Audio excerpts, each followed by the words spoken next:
বিসমিল্লাহির রহমানির রহিম। এও ইসলামিক টিভি আলোচনার দিকে যাই। চোখটা কান মান সব খুইলা মনটা দিয়ে একটু কথাগুলো বুঝবার চেষ্টা করবেন।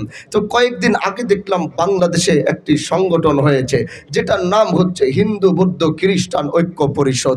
এবার আমার প্রশ্ন হলো, হিন্দু বৌদ্ধ খ্রিস্টান ঐক্য পরিষদ, আমার কথা হচ্ছে তাহলে মুসলমান এখানে কি অপরাধ করেছে? হ্যাঁ, বৈষম্য আমরা করি না বৈষম্য তারা করে? আওয়াজ করে বলেন, বৈষম্য আমরা করি না বৈষম্য তারা করে? তাহলে আমার কথা একটাই, আমার জবাব একটাই। আল্লাহ নবীর হাদিস অনুযায়ী আল্লাহ নবী বলেছে, আল কুফরু মিল্লাতুন ওয়াহিদা। পৃথিবীর যত মতবাদ কুফরি মতবাদ রয়েছে সব কুফরি মতবাদ একসাথে হয়ে মুসলমানদের মোকাবেলা করবে, আর মুসলমান থাকবে একলা। কিন্তু মুসলমানের কোনো ভয় নাই, কারণ গোটা পৃথিবীর সুপার পাওয়ার একসাথে হয়ে মুসলমানের মোকাবেলা করবার শক্তি রাখে না। বলো ঠিক কিনা? ঘুমানোর সুযোগ থাকে না, এজন্য শরীর ঠান্ডা, গলা ভাঙা, তারপরেও আপনাদের ভালোবাসার মহব্বতে আসলে এতক্ষণ বসা। এজন্য লম্বা দীর্ঘ আলোচনা করব না, সংক্ষিপ্ত কথা বলেই হয়তো বিদায় নিব। কিন্তু যতক্ষণ আলোচনা চলবে থাকবেন না যাবেন? আগেই বলেন, থাকবেন না যাবেন? বেশি লম্বা কথা বলবো না। দুই হাত উঠায় বলেন আল্লাহু আকবার। কি আওয়াজ দিলেন এটা? হ্যাঁ, কি আওয়াজ দিলেন? মাইক দুইটা মাঝখানে এত ফাঁকা, আরেকটু কাছে হইলে ভালো না, মাঝখান দিয়ে সব কথা বাইরে গেলে। এজন্য দোস্ত লম্বা কথা বলবো না, ইমানের আওয়াজ দিয়ে আবার দুই হাত উঠায় বলেন তো আল্লাহু আকবার। আওয়াজ কি আগের থেকে একটু বাড়ছে? আরো বাড়বে, দেখবেন কিভাবে বাড়বে। কারণ কোরআনের এই ময়দানে মানুষ কেন আসে জানেন? তুমি কাজ করো। কোরআনের ময়দানে মানুষ আসবার কারণ হচ্ছে যে এই ময়দানে বৈশা মানুষ তার ইমানের ভিতরে যেই জংগুলা পইরা যায় সেই জংগুলাকে ছুটাবার জন্যই মানুষ কোরআনের ময়দানে উপস্থিত হয়। এজন্য কোরআনের ময়দানে যখন আপনি বসবেন, আল্লাহর কোরআনের আয়াতগুলো যখন শুনবেন এবং আল্লাহর নবীর হাদিসগুলো যখন শুনবেন, এই কোরআনের ময়দান থেকে আপনার ইমানের জংগুলো আস্তে আস্তে পড়তে থাকবে এবং এখান থেকে এমন একটা মন মানসিকতা তৈরি হবে, যখন ইসলামের জন্য যখন আপনাকে প্রয়োজন হবে, ইমান যখন চাঙ্গা থাকবে, আল্লাহর দ্বীনের যখন আপনাকে প্রয়োজন হবে, আল্লাহর দ্বীনের হেফাজতের জন্য যখন প্রয়োজন হবে, তখন দেখবেন কোনো কথাই আর কাজে আসে না। আল্লাহর দ্বীনের ডাক আসতে দেরি আছে, সেই ময়দানে ঝাঁপিয়ে পড়তে দেরি হবে না। বলো ঠিক কিনা? এজন্য দুই হাত উঠিয়ে আবার চিৎকার করে বলেন তো আল্লাহু আকবার।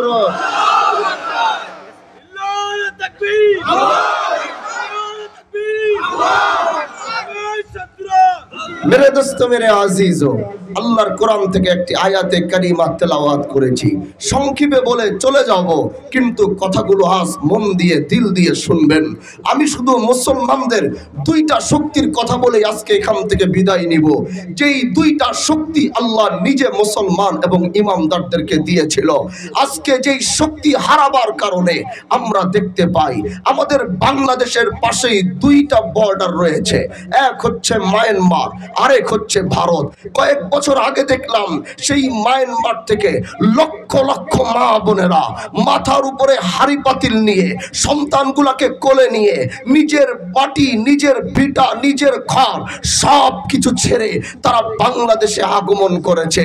কিন্তু মায়ানমারে মুসলমানদেরও বসবাস রয়েছে, মায়ানমারে হিন্দুদেরও বসবাস রয়েছে, মায়ানমারে অন্য ধর্ম অবলম্বীদেরও বসবাস রয়েছে।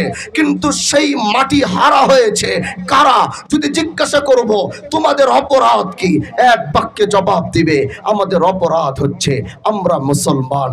এবার যদি ভারতে জিজ্ঞাসা করব, ভারতে আমাদের সাথে আসামে, ভারতে জন্ম নেওয়া আসামের মুসলমানরা ভারতের নাগরিকত্ব ঠিক মতো পায় না। যদি জিজ্ঞাসা করি এই মাটিতে তোমার জন্ম, এই মাটিতে তোমার উঠা বসা, তারপরেও তুমি ঠিক মতো নাগরিকত্ব পাও না কেন? প্রশ্নের জবাবে একটি জবাবই আসবে, একটাই অপরাধ, আমরা হচ্ছে মুসলমান। আজকে ভারতের কাশ্মীরে বছরের পর বছর সেখানে পাখির মতো গুলি চালিয়ে মুসলমানদেরকে শহীদ করা হয়। যদি একবার জিজ্ঞাসা করব, প্রশ্ন করব কেন, জবাব একটাই আসবে, আমরা হচ্ছে মুসলমান। যদি ফিলিস্তিনের কথা বলবো, যে ফিলিস্তিনে প্রতিদিন এই পর্যন্ত আজ 70টা বছর ধরে হাজার হাজার কত কোটি মুসলমানকে শহীদ করা হয়েছে, কত মা বোনদের ইজ্জত লুণ্ঠন করা হয়েছে, কত সন্তানকে এতিম করা হয়েছে, এটার কোনো হিসাব নাই। যদি জিজ্ঞাসা করব তোমাদের অপরাধ কি, একটাই জবাব আসবে, আমরা হচ্ছে মুসলমান। অদস্ত কথাগুলো একটু বুঝবেন, সংক্ষেপে বলবো, লম্বা করব না, একটু শুধু বুঝবেন কথাগুলো, তার কারণটা কি। আমরা তো মায়ের খাবার জাতি ছিলাম না, আমরা তো মায়ের দেওয়ার জাতি ছিলাম। পৃথিবী আমাদের হাতের মুঠায় ছিল, পৃথিবীর কর্তৃত্ব ছিল মুসলমানদের, পৃথিবীর বাদশাহিত্য ছিল মুসলমানদের। যেই পশ্চিমা নিয়ে তোমরা আজকে বড় গর্ববোধ করো, এই স্পেনের 800 বছর মুসলমানরা শাসন করেছে, আফ্রিকা মুসলমানরা শাসন করেছে। আজ যে ভারতের হিন্দুস্তানের প্রতিটা বড় যেই ভবনগুলো নিয়ে তারা গর্ব করে, পর্যটক কেন্দ্রগুলো নিয়ে যারা গর্ব করে, সেই প্রতিটা পর্যটক কেন্দ্র স্থাপনা মুসলমানের হাতের তৈরি। তাহলে আজ গোটা পৃথিবীর থেকে আমাদেরকে এক পাশে রাখা হয়েছে এবং গোটা পৃথিবী এক পাশে গেছে। এজন্য আল্লাহ নবী বলে, আল কুফরু মিল্লাতুন ওয়াহিদা, সমস্ত কুফরিবাদ এক আর মুসলমান হলো এক। সেটার প্রমাণ বাংলাদেশে কয়েকদিন আগেই করেছে হিন্দু বৌদ্ধ খ্রিস্টান ঐক্য পরিষদ। নাম শুনেছেন আপনারা? মনে হয় নাম শুনেন নাই। ভাই আপনারা কি দূরের থেকে আমার জঙ্গলের মতোই দেখবেন না বইবেন? হ্যাঁ আসেন, সবাই বসেন, ময়দানে বসেন। বাইরে দাঁড়ায় দাঁড়ায় কি দেখেন? এরা দূর থেকে দেখতেছে, চিন্তা করতেছে বোমু কি বোমু না, বোমু কি বোমু না। হেডে হেরে একদিক দিয়ে শয়তানে পিছন দিয়ে শিকল দিয়ে আটকে রেখে দিছে, আইতে ঢুকতে দিতেছে না। কারণ এই বাগান থেকে আল্লাহ আজকে যাকে কবুল করবে তাকে হয়তো মাফ করে দিবে। আল্লাহর নবীর হাদিস অনুযায়ী রব্বেদুল জালালের কসম, এটা জান্নাতের বাগান। আমার কথা না, আমার কথা মিথ্যা হতে পারে, নবী আলাইহিস সালামের কথা মিথ্যা হবে না। এজন্য আগেই বলছি, যারা যেখানে আছেন ময়দানে আসেন, ময়দানে বসেন, ওইখানে দাঁড়ায়া ময়দানের সেই নিয়ামত আপনি পাবেন না। কারণ রহমত সব এটার ভিতরে নাজিল হইতেছে, ওইখানে কোনো রহমত বর্ষিত হচ্ছে না। আল্লাহ যদি সেই চোখ দিত তাহলে প্রত্যেকেই দেখতো যে গোটা প্যান্ডেলটার মধ্যেই আল্লাহ পাকের রহমতের বৃষ্টি হইতেছে। এজন্য বেশি লম্বা কথা বলবো না, আগেই বলছি যারা আসবেন ভিতরে আমরা বসি। বন্ধু আমি এবার যাই, এবার মূল আলোচনার দিকে যাই। চোখটা কান মান সব খুইলা মনটা দিয়ে একটু কথাগুলো বুঝবার চেষ্টা করবেন। তো কয়েকদিন আগে দেখলাম বাংলাদেশে একটি সংগঠন হয়েছে, যেটার নাম হচ্ছে হিন্দু বৌদ্ধ খ্রিস্টান ঐক্য পরিষদ। এবার আমার প্রশ্ন হলো, হিন্দু বৌদ্ধ খ্রিস্টান ঐক্য পরিষদ, আমার কথা হচ্ছে তাহলে মুসলমান এখানে কি অপরাধ করেছে? হ্যাঁ, বৈষম্য আমরা করি না বৈষম্য তারা করে? আওয়াজ করে বলেন, বৈষম্য আমরা করি না বৈষম্য তারা করে? তাহলে আমার কথা একটাই, আমার জবাব একটাই। আল্লাহ নবীর হাদিস অনুযায়ী আল্লাহ নবী বলেছে, আল কুফরু মিল্লাতুন ওয়াহিদা, পৃথিবীর যত মতবাদ কুফরি মতবাদ রয়েছে, সব কুফরি মতবাদ একসাথে হয়ে মুসলমানদের মোকাবেলা করবে, আর মুসলমান থাকবে একলা। কিন্তু মুসলমানের কোনো ভয় নাই, কারণ গোটা পৃথিবীর সুপার পাওয়ার একসাথে হয়ে মুসলমানের মোকাবেলা করবার শক্তি রাখে না। বলো ঠিক কিনা? এজন্য দোস্ত এবার চলে যাই সেই ইতিহাসের পাতায়। আজ আল্লাহ পাক তিনটি নগরীকে আল্লাহ পৃথিবীর পবিত্র নগরী হিসাবে ঘোষণা করেছেন। কয়টি নগরী? আওয়াজ করে বলেন কয়টি? এক হলো মসজিদে হারাম, যেটা বাইতুল্লাহ। দুই হচ্ছে মসজিদে নববী, যেদিকে নবী আলাইহিস সালাম শুয়ে আছেন। তিন হলো মুসলমানদের প্রথম কিবলা বাইতুল মুকাদ্দিস, মসজিদে আকসা। এই তিনটাকে আল্লাহ পাক পৃথিবীর পবিত্র নগরী হিসাবে ঘোষণা করেছেন। কিন্তু আফসোসের বিষয় হলো, আজকে পৃথিবীর সমস্ত পরাশক্তি এক হয়ে মসজিদে আকসা মুসলমানদের কাছ থেকে নিয়ে গিয়ে মুসলমানরা সেখানে নামাজ পড়তে গেলে পাখির মতো গুলি করে সেখানে হত্যা করা হয়। আজকে সেই নগরী আমাদের, মসজিদে আকসা আমাদের পবিত্র নগরী, সেই মাটি আমাদের, সেই মসজিদ আমাদের।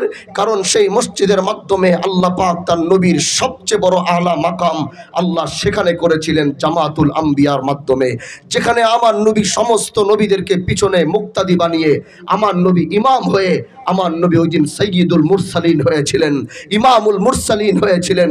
কিন্তু আজ সেই মসজিদে আকসা আমাদের কাছ থেকে দখল করে, আজ সুপার পাওয়ার দেখিয়ে গোটা পৃথিবীর পরাশক্তি একসাথে হয়ে আজকে মুসলমানদের থেকে সেটা দখল করে নিয়ে আজ মুসলমানদেরকে মসজিদে আকসা থেকে বঞ্চিত করা হচ্ছে। বলেন ঠিক কিনা? কিন্তু ইনশাআল্লাহ এমন একদিন আসবে এই মসজিদে আকসা আমরা আবার বিজয় করব। এবার যাই সংক্ষেপে একটু ইতিহাসে, যে এই মসজিদে আকসা আমরা বিজয় কিভাবে করেছিলাম। শুনতে রাজি আছেন? বলেন রাজি আছেন? তার আগে দুই হাত উঠে আরেকবার বলেন তো আল্লাহু আকবার। এবার বলি খলিফাতুল মুসলিমিন, মনে রাখবেন কথাগুলো কাজে লাগবে। খলিফাতুল মুসলিমিন হযরতে ওমর, নাম শুনেছেন?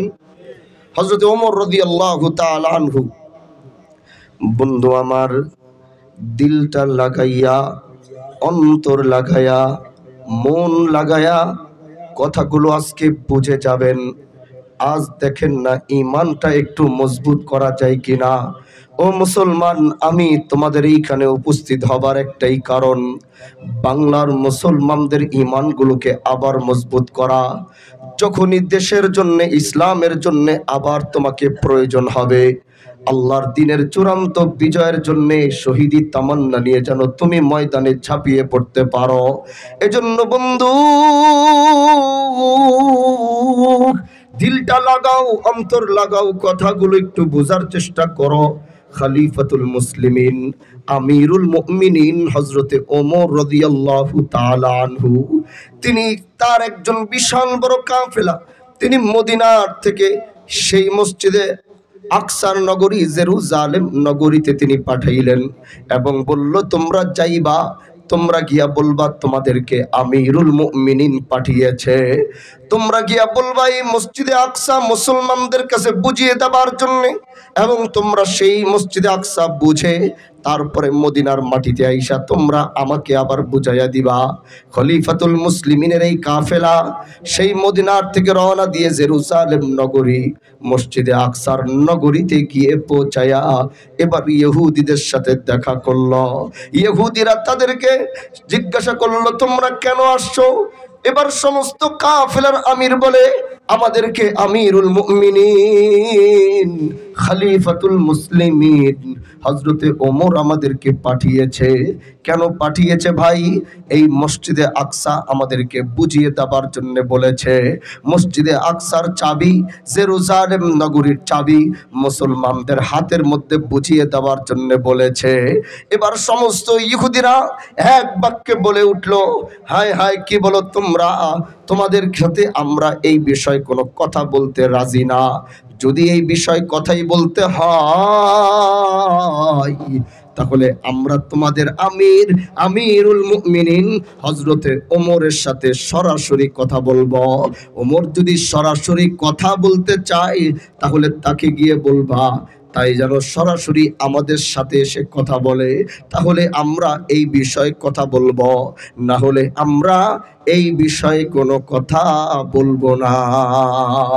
সেই জেরুজালেম নগরী থেকে ওমর রাদিয়াল্লাহু তাআলা আনহুর সেই কাফেলা মদিনার মাটিতে ফেরত আসলো। মদিনার মাটিতে ফেরত আসবার পরে এবার আমিরুল মুমিনিন জিজ্ঞাসা করে, বুঝা পাইলা কিনা? এক বাক্যে তারা বলে, এই সেই মানুষ, সেই ইহুদিরা আমাদের সাথে কোনো কথা বলে নাই, তারা আমাদের সাথে কোনো কথাই বলতে চায় নাই। তারা বলছে যদি কথা বলতে হয় তাহলে আমিরুল মুমিনিনের সাথে মসজিদে আকসার নগরী নিয়ে জেরুজালেম নগরী সরাসরি কথা হবে, আপনাদের সাথে আমাদের কোনো কথা নাই। যদি হয় তাহলে বলবেন তিনি যেন এসে আমাদের সাথে কথা বলে, এজন্য আমাদের সাথে এই বিষয়ে কোনো কথা বলে নাই। খলিফাতুল মুসলিমিন হযরত ওমর নিকট। এটা শুনবার পরে আর 1 মিনিটও দেরি করে নাই, ওমর তার গোলাম রে ডাক দিয়া বলে, রে গোলাম তাড়াতাড়ি উটটা রেডি কর, ওরে গোলাম তাড়াতাড়ি উট রেডি কর। এবার গোলাম তাড়াতাড়ি উট রেডি করলো। ওমর এবার উটের সামনে দাঁড়িয়ে জেরুজালেম নগরীর দিকে রওনা হবে, ওমর ফিলিস্তিনের দিকে রওনা হবে। এবার উটটা ছাড়বার আগে গোলামকে ডাক দিয়ে বলে, এরে গোলাম এই উট ছাড়ার আগে তোর সাথে আমার একটা চুক্তি নামা আছে। এবার বলে গোলাম বলে, ওরে আমি কিসের চুক্তি নামা? কয় মদিনা থেকে ফিলিস্তিনের মাটি তো কম দূর না, মদিনা থেকে জেরুজালেমের মাটি কম দূর না, এজন্য লম্বা সফর। এই লম্বা সফরের মধ্যে তোমার আর আমার চুক্তিনামা হচ্ছে, আমি একবার উটের উপরে বসবো, হে গোলাম তুমি উটের রশি ধরে টানবা, আর আরেকবার সময় সব ঠিক করে এবার বলে আরেকবার তুমি উটের উপরে বসবা, আমি আমিরুল মুমিনিন তোমার উটের রশি ধইরা টানবো। এবার গোলাম বলে, এটা আবার কেমন চুক্তিনামা? বলে হ্যাঁ। এবার আমিরের কথা তো গোলাম ফলাইতে পারে না, গোলাম এবার উটের উপরে বসে আমিরুল মুমিনিন টানে, আরেকবার আমিরুল মুমিনিন বসে ওমর রশি ধইরা টানে। এভাবে টানতে টানতে রওনা হয়ে যায়। ওই জায়গায় জেরুজালেম নগরী, আকসা নগরীর সমস্ত ইহুদিদের কাছে খবর পৌঁছায়া গেল, মদিনার মাটি থেকে আমিরুল মুমিনিনের কাফেলা রওনা হয়েছে। এই খবর পায়া সবাই জেরুজালেম নগরী, আকসার নগরীর প্রথম প্রধান ফটকের সামনে দাঁড়াইছে। শুধু একলা নয়, আল্লাহর পাঠানো আসমানি কিতাব তাওরাত নিয়ে সবাই হাজির হয়েছে, এবং তাওরাতের মধ্যে আল্লাহ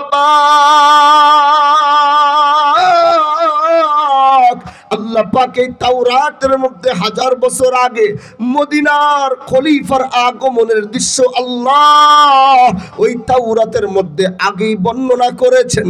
এবার ইহুদিরা তাওরাত খুলল, তাওরাতের মধ্যে লেখা মদিনার খলিফা এই মসজিদের নগরী বুঝে নেওয়ার জন্য যেদিন জেরুজালেম নগরী দিয়ে আসবে এবং ঢুকবে, ফিলিস্তিনের মাটিতে আগমনের দৃশ্যটা কেমন হবে। আল্লাহর কিতাব তাওরাত লেখে তার গোলাম উটের পিঠে রাজার বেশে বসে থাকবে, আর মদিনার সেই আমিরুল মুমিনিন গোলামের বেশে উটের রশি ধরে টানতে টানতে আসবে। ওই দিক থেকে সফরও চলমান, কাছাকাছি চইলা আসছে। কাছাকাছি চইলা আসার পরে বন্ধু এবার জেরুজালেম নগরী একদম কাছে। এবার হিসাব অনুযায়ী গোলামের উটের উপরে বসা আর আমিরুল মুমিনিনের উটের রশি ধইরা টানা। কিন্তু গোলাম এবার ডাক দিয়া বলে, আমিরুল মুমিনিন এতক্ষণ আপনি যে চুক্তিনামা দিয়েছেন সব চুক্তিনামা মাইনা নিলাম, কিন্তু এখন আমি আর উটের উপরে বসতে পারবো না। আমিরুল মুমিনিন বলে, কেন উটের উপরে তুমি বসতে পারবা না? কয় আপনি আমার মনিব না, আপনি হচ্ছে আমিরুল মুমিনিন, আপনি গোটা পৃথিবীর মুসলমানদের নেতা, আর আপনি আমাকে যদি উটের উপরে বসাইয়া আপনি যদি রশি টাইনা টাইনা এই ইহুদিদের এইখানে ঢুকবেন, তারা বলবে দেখো মুসলমানের বাদশার কোনো মান সম্মান ইজ্জত নাই, তারা মুসলমানদের নেতাকে ছোট করে দেখবে এবং তারা মুসলমানদেরকে ছোট নজরে দেখবে। এজন্য বাদশাহ আপনার হাতেও ধরি, আপনার পায়েও ধরি, এবার আপনি দয়া কইরা উটের উপরে বসেন না, আর আমি উটের রশিটা ধইরা টানি। আমিরুল মুমিনিন বলে, না, চুক্তিনামা অনুযায়ী এখন তোমার বসার কথা, তোমারই বসতে হবে। আর তুমি বললাম মান সম্মানের কথা। এরে গোলাম, তুমি কি জানো না তোমার আর আমার মধ্যে গোলাম আর মনিবের পরিচয় ঠিক, কিন্তু আমার নবী আমাদের আরেকটাও পরিচয় দিয়েছে, সেটা হচ্ছে গোলাম আর মনিবের আগে তুমি আমার ভাই আর আমি তোমার ভাই। এবার বলল, তুমি আমারে বলো মান সম্মান ইজ্জতের কথা, তাহলে শোনো। আমি ওমর, আমার বয়স যখন যুবক, তাগড়া যুবক, আমি ওমর, আমার বাবা আমাকে 20টা ভেড়া দিয়া, আমার বাবা আমারে পাহাড়ে পাঠাইতেন চড়ানোর জন্যে। আমি 20টা ভেড়া নিয়ে পাহাড়ে চড়াইতে গেলে বাড়িতে সন্ধ্যার সময় ফিরলে দেখতাম 2টা ভেড়া নাই। আমার বাবা আমারে 30টা দিয়া পাঠাইলে আমি আবার যখন ফিরতে গিয়ে আবার দেখতাম 30টার মধ্যে 5টা নাই।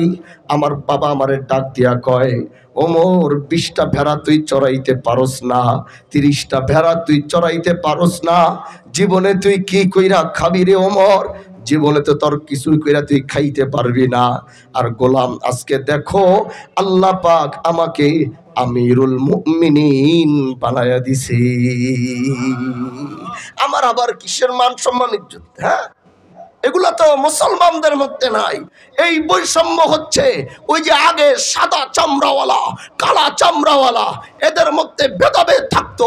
সাদা চামড়াওয়ালারা বস থাকতো, কালা চামড়াওয়ালাদেরকে সেই গুহার কয়লা খননের কাজ করা হইতো। হিন্দুদের মধ্যে উঁচু বর্ণ নিচু বর্ণ, নিচু বর্ণের উঁচু বর্ণের গ্লাস ধরলে উঁচু বর্ণের হিন্দুরা সেই গ্লাসে পানি খায় নাই, মুসলমান ঢুকলে সেই বাড়িতে তারা প্রবেশ করে নাই। কিন্তু আল্লাহর কোরআন সাদা চামড়া কালো চামড়ার ভেদাভেদ ভেঙ্গে দিয়ে, উঁচু নিচু বর্ণ ভেঙ্গে দিয়ে আল্লাহর কোরআন বলে, ইন্না আকরামাকুম ইনদাল্লাহি আতকাকুম। আজ থেকে সাদা চামড়া কালো চামড়ার ভেদাভেদ হবে না, আজ থেকে উঁচু বর্ণ নিচু বর্ণের ভেদাভেদ হবে না। আল্লাহর কোরআন বলে, যার তাকওয়া বেশি থাকবে আল্লাহর কাছে তার গ্রহণযোগ্যতা বেশি থাকবে। এখন আমি মসজিদে ঢুকলাম, মনে করেন এই এলাকার এখন তো এমপি নাই, মনে করেন কোন এমপি ঢুকছে নামাজ পড়তে আল্লাহর ঘরে, আর এই এলাকায় ওই যে বসে বসে মনে করেন ইয়া বেচতেছে চিংড়ি মাছের মাথা, সেও মসজিদে ঢুকছে নামাজ পড়তে, আর এমপিও মনে করেন ঢুকছে নামাজ পড়তে। আল্লাহর কাছে দুইজনই সমান হয়ে ঢুকছে। এখানে কোনো ভেদাভেদ চলবে না, এখানে কোনো ভেদাভেদ নাই। এবার আবার এই দুইজন তো এক সমান হয়ে ঢুকেছে, দুইজনই আল্লাহর গোলাম হয়ে ঢুকেছে। এবার দুইজনের মধ্যে পার্থক্য করতে হবে, আল্লাহর কাছে কার গ্রহণযোগ্যতা কত বেশি।